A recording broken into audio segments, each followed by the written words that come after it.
Hello everyone, welcome. Today I'm going to teach you guys how to research and access scientific papers like a pro. Okay, we're starting off with the NIH. This is a great search engine to find biomedical literature.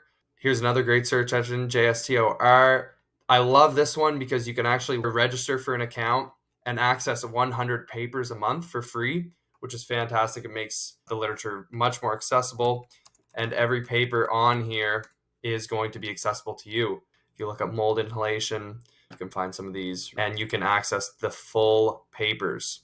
This is very important to read the whole paper rather than just the abstract. The abstracts can often be very, very misleading. Google Scholar is actually the best because you can actually access those other two, PubMed or JSTOR, databases through Google Scholar. So as you can see here, this first study on mold inhalation is actually published on the NIH website. And as you can see here, the entire thing is available for free. If there is a link on the side here, this means that the entire article is accessible. And when you click on this, it actually brings us to the NIH website, and we have access to the entire paper. Not all papers have full access. People actually have to pay upwards of $10,000 to have an open access paper. This one here, Inhalation of Mold Toxicity, Fact or Fiction, Clinical Review of 50 Cases.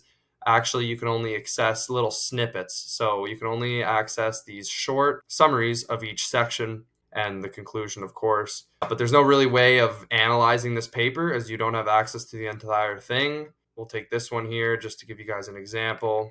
The abstract, that's all you can access there. Actually, you can download this PDF, which is kind of cool.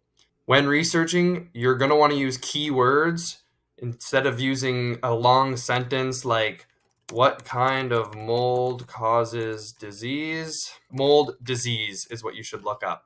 This is basic search engine optimization, researching. Same thing with Google. You want to be using keywords. Some good tips when searching. If you want to absolutely include the word, you can put it in quotations, and that will make sure that it is included in everything. So all of these must have inhalation in the name.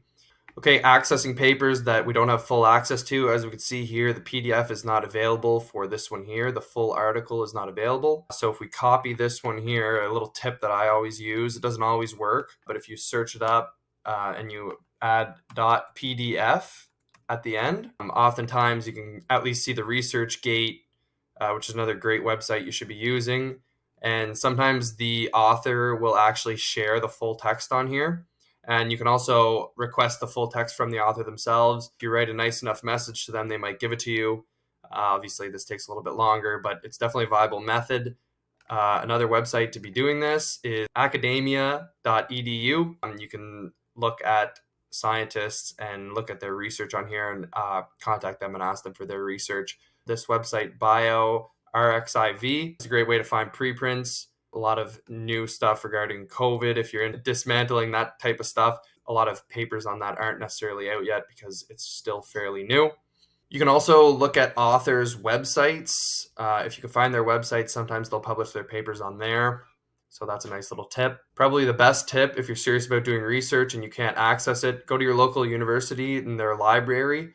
If you go on one of their computers, you can find a lot of the papers. A lot of their computers have access to a very large amount of research. So this is a great way to get access to things. I went to Dalhousie for my undergrad. Sometimes I'll go there and I will do some research and have access to pretty much everything there.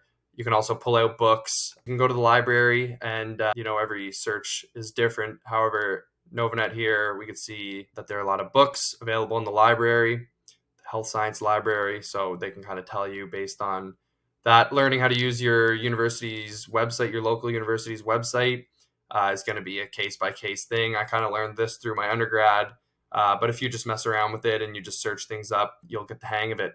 It's really important, too, to talk to your librarians at these universities, even your local libraries, not necessarily universities, talking to librarians. They're nerds just like you and I, especially if you're watching this video, you're definitely a nerd. So yeah, I mean, you can definitely access it through this, and there's really nothing stopping you from taking a USB or some sort of drive and downloading the PDFs and then taking them home with you. But you certainly didn't get that from me, and I certainly don't condone that type of behavior. And lastly, this is another great website, DeepDyve, for renting articles. You get a free trial. It's not that expensive. It's definitely the most affordable way. Papers usually cost anywhere from $30 to $40 per paper on websites like PubMed. Not all the papers are accessible, but definitely gives you access to a lot more, and you can definitely see if they have it first of all. Okay, important things to note about papers. In Google Scholar, they have books as well. Sometimes you can access these books. Sometimes you can access previews of them through Google, which is great. But when you do access these papers, there's a couple things that you should note. Importantly, you have this right here. This is a digital object identifier. It's called a DOI. This is a very important part of research papers. As you can see, we could copy this DUI and you can put it right in the search engine and it will pop up. The paper will pop up. You can also use it to research on other websites, such as your university libraries, ResearchGate, as well as even DeepDyve. If we can see here, this paper, I just put the DOI in the search engine here. As we can see, that matches up perfectly. So that is it. But remember, the digital object identifier is a fantastic way to keep track of papers and store them and look them up and move them around. Okay, lastly, I have a few tips. Definitely go speak to your librarians. They're fountains of knowledge when it comes to researching and looking for resources. You definitely always want to do more research than you think you need to. Reading the papers in their entirety are the number one thing that you want to be doing when you're conducting research.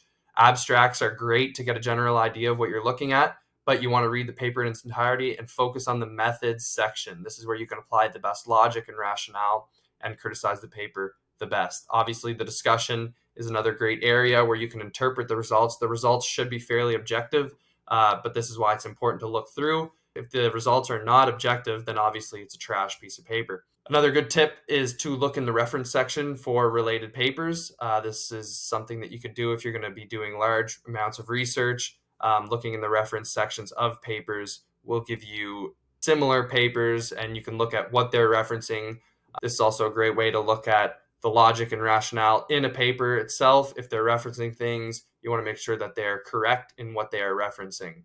To find papers as well, you can look at people who go over papers. I learned a lot from Dr. Andrew Kaufman on his channel. A great video is Rooster in the River of Rats, where he goes over some Koch's postulate studies.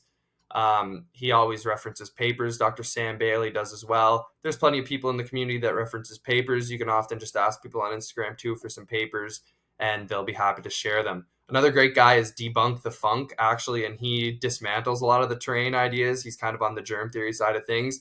However, he brings up a lot of papers that are fun to go through and dismantle. We're definitely going to go over some of his videos in the future. I think it would be really phenomenal to do that. Other things that you want to be doing other than papers is reading books, especially old books. A lot of people publish their studies in their books. People don't do this as often anymore, but someone like Weston A. Price did this. Antoine Béchamp, Gunther Enderlein, Agnes von der Planets. Their books are fantastic resources. Of course, they're not peer-reviewed literature, but we know the literature is polluted and the peer review process is nothing but an echo chamber. So you want to make sure you're reading books. Even blog posts are fine. You got to just be able to decipher the information, and I'm going to give you the tools to do that moving forward. Just remember that there's more knowledge than just scientific literature.